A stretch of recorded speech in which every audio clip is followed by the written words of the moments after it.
Donald Trump had quite the day today. He started it off by attacking President Zelensky and praising Putin. Then he decided he would announce himself as king of the country and post a photo of himself in a crown because why not at this point? He has lost it so much. But that wasn't enough for Donald Trump. He also had to finish the day with one of the most insane speeches we have seen through his entire presidency. I know it's only been 4 weeks, but it feels like it's been 4,000 years. There has just been so much news, but it was such a bad speech. It ended up leaving the crowd of investors at the Miami Investor Conference that Donald Trump was at completely silent with the ridiculous things that he was talking about. And we are going to get into that all and have some fun with it. We're going to make fun of Donald Trump a lot. But before we do, if I could quickly ask you to leave a like on this video. And if you haven't already and you enjoy our channel, to hit that subscribe button. It goes a long way and it really does mean a lot to me. Now let's check out this first ridiculous and hypocritical clip. Saying we absolutely are going back. You can't work at home. They're not working. They're playing tennis, they're playing golf, or they have other jobs. But they're not working, or they're certainly not working hard. You could never build a company or a country with that. So we have a very strong policy, and if they don't show up to work, they get fired. So a little piece of news came out today about how much Donald Trump's golf game, which it is insane that he is saying people shouldn't be able to work from home when all he's been doing is working from Mar-a-Lago. But Donald Trump, so far in his presidency, has cost you $10.7 million. Us, the taxpayers, we cover those costs to play golf at his clubs, pocketing that money. That is what Donald Trump has done already. Hey, Elon. Hey, all those Doge bags, those little engineer kids. I found the waste. I know you don't actually care about it, but if you want to look into the waste, we found some for you. And speaking of Donald Trump putting money into his pockets, we saw the 9,000th violation of the Hatch Act here with Donald Trump talking up his own businesses with the presidential seal in front of him. I've actually built a lot of great buildings with the Desert family and some others. We've had tremendous success in Miami. We have Trump Towers and Sunny Isles Beach. It's 4 beautiful buildings right on the ocean. The Trump Grande, put the little E in the end for a little, class it up a little bit. Trump Grande and the 700-acre Doral.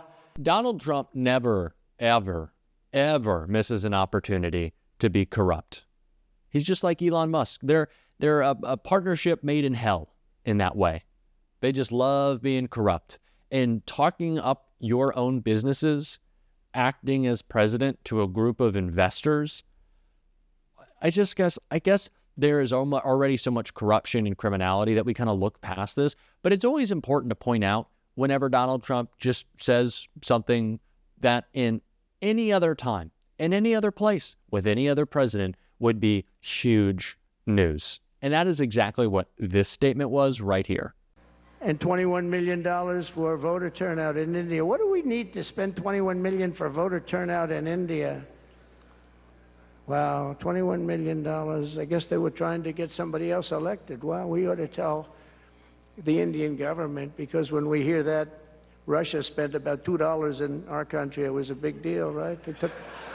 They took some internet ads for $2,000. This is a total breakthrough. $21 million for India. All right, so Donald Trump always wants to say that there was no Russian interference in the 2016 election, the 2020 election, or the 2024 election. And believe me, I have not forgotten the calls that were called in Georgia, in North Carolina, the bomb threats from Russia. Do you remember that story, that night that no one wanted to cover for some reason? The bomb threats that kept people from voting, that kept polling locations closed? No, we're just going to move on from that. We don't need to look into that, of course.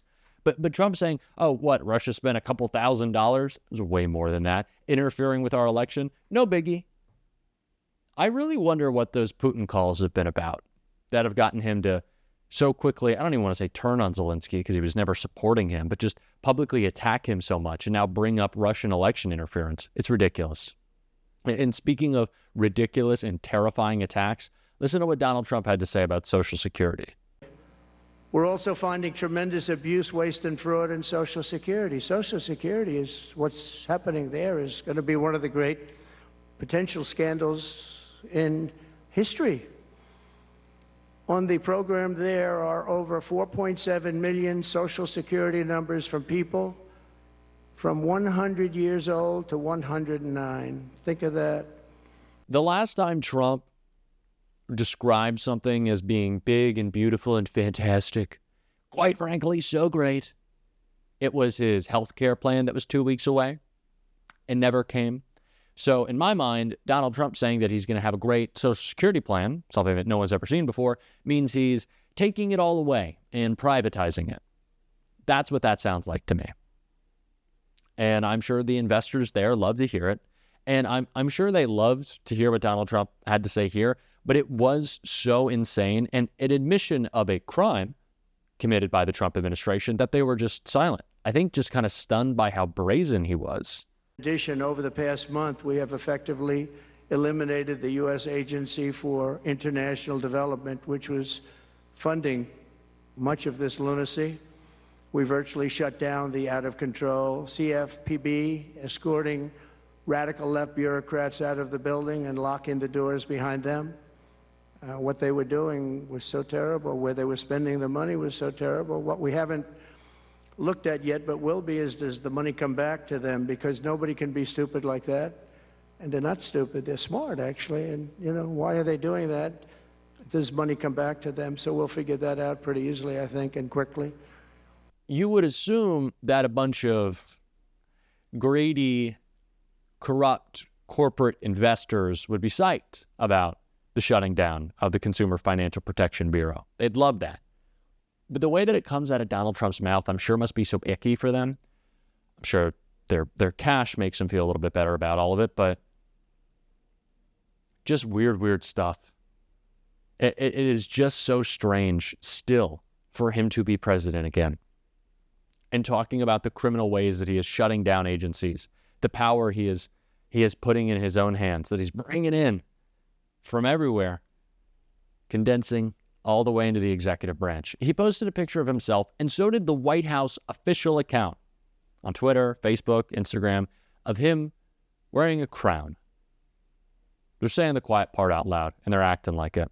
And all those actions by Donald Trump, they're backfiring. All the unilateral authority, it's not going too well for me or you or mostly people in red states. A lot of backfiring. And Rachel Maddow had a piece that won't make you feel good about it, but it'll kind of make you laugh in this clip right here. NBC News reporting tonight that the Trump administration accidentally, totally didn't mean to fire the people working on bird flu. No idea how that happened. Now the bird flu experts at USDA, they are trying to hire them back. They did this with the National Nuclear Security Administration as well, which we talked about on last night's show. Now it's with the bird flu workers. Oops. What does this button do? Does anybody know what this button does? I thought I should ask because just a minute ago I just pushed it. Does anybody know what it does? Got any other buttons I can push? The Washington Post reports tonight that the Trump administration is considering a plan to incinerate $500 million worth of COVID tests that you've already paid for. It's not because there's anything wrong with these COVID tests. It's just because, I guess, COVID tests, icky. $500 million worth of perfectly good COVID tests that we, the taxpayers, already purchased. They are in storage. They are stockpiled right now, set to be distributed for free to the American people in the event of another big uptick in COVID. But instead, the Trump administration apparently wants to destroy them because, government efficiency. The Trump administration just today fired more than 10% of the staff at the National Science Foundation. National Science Foundation was founded in 1950 to promote science and engineering and work on U.S. defense and public health. National Science Foundation provides a quarter of the federal support that goes for basic research at America's colleges and universities. It's how we fund astronomy observatories. It is how we fund our research stations in Antarctica. Trump just today fired a huge proportion of their workforce. A senior engineer at the GSA, the General Services Administration, has also just resigned today, reportedly after trying to block people working for President Trump's top campaign donor, Elon Musk, trying to block one of Musk's guys from a system called notify.gov. Notify.gov is a system whereby the government can contact you directly. Individual citizens can be contacted directly from federal agencies. It is a secure system. It's obviously very sensitive because it's your personal cell phone number that is linked to information about you and your status and involvement with any number of government agencies. Obviously, that's a very sensitive thing. But this man named Thomas Shedd, who until recently worked for Tesla, but was just installed inside the GSA by the president's top donor, Elon Musk, the CEO of Tesla. Mr. Shedd apparently demanded full read-write access to that notify.gov system. In response, the lead engineer in charge of that system, a GSA employee named Stephen Riley, apparently, quote, objected to Shedd's ability to view phone numbers and variable data for members of the public, information that Shedd, quote, would be able to download and store without anyone knowing. Riley wrote to his colleagues that once he had obtained this information, Shedd, quote, could also grant the same access to others. He said, quote, we have not received a justification for this request, which makes it difficult to suggest alternative approaches that would accomplish Shedd's goals while still being protective of personally identifying information for members of the public. Riley said, quote, I don't believe I can operate a program and system without the ability to manage access to personally identifying information about American citizens. He said, quote, as a result, I have submitted my resignation to GSA. Today will be my last day. So the lead engineer at the General Services Administration trying to protect your personally identifying information linked to your cell phone number and resigning in protest when he couldn't do it.